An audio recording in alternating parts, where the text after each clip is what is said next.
तो हम anti herpes drugs कर रहे थे। एंटी हर्पीज़ ड्रग्स जो हमने मेन पढ़नी होती हैं, एसाइक्लोविर, गैंसीसाइक्लोविर, सिडोफोविर, फोस्कारनेट, वो हम सारी कंप्लीट कर चुके हैं। लाइक उसके तमाम uses, mechanism of action, resistance, toxic effects, हम पूरी उसको कंप्लीट कर चुके हैं। अब हमारे कैटजन में एक टॉपिक दिया हुआ है ड्रग्स सिमिलर टू एसाइक्लोविर। ठीक है, तो हमारी बहुत सी ऐसी ड्रग्स हैं which are similar to acyclovir. तो वो क्या काम कर रही है और वो क्यों इन्वेंट हुई है, अभी हम वो देख लेते हैं। तो basically drugs which are similar to acyclovir, इसमें हमारे पास आते हैं वेलासाइक्लोविर, पेनसाइक्लोविर, फेमिक्लोविर और डोकोसनोल।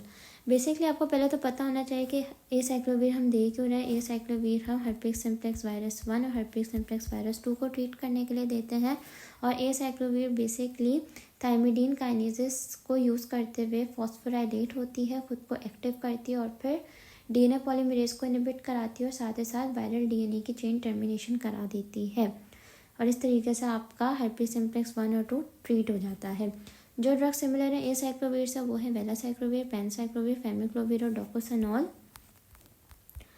तो बेसिकली वेलासाइक्लोविर हमारा एसाइक्लोविर का ही प्रो ड्रग है और ये हमारी हेपेटिक मेटाबॉलिज्म से मेटाबोलाइज हो जाती है।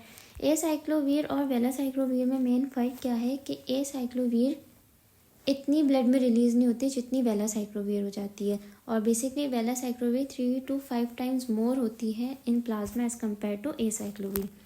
इसी तरह अगर हम पेनसाइक्लोविर की बात करें तो पेनसाइक्लोविर भी थायमिडीन काइनेस से ही एक्टिवेट होती है, बट ये सिर्फ डीएनए पॉलीमरेज को इनहिबिट करेगी, आपके चेन को टर्मिनेट नहीं करेगी। इसी तरह जो फेमिसाइक्लोविर है प्रो ड्रग है, ये आपकी पेनसाइक्लोविर में ही कन्वर्ट हो जाता है। यानी पेनसाइक्लोविर में कन्वर्ट होने वाली ड्रग कौन सी है, फेमिसाइक्लोविर। और फिर फेमिसाइक्लोविर जब पेनसाइक्लोविर में कन्वर्ट हो जाएगी बाय लिवर या इन द लिवर, तो वो हर्पीज ज़ूस्टर और जेनाइटल हर्पीज को ट्रीट कर देगी।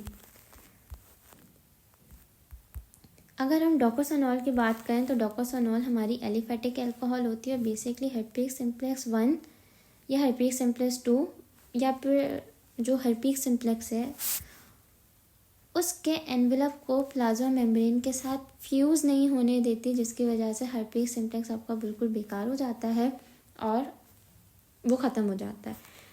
तो बेसिकली जो हमारी मेन 4 ड्रग्स थी which are similar to acyclovir, हमने वो भी कवर कर ली हैं।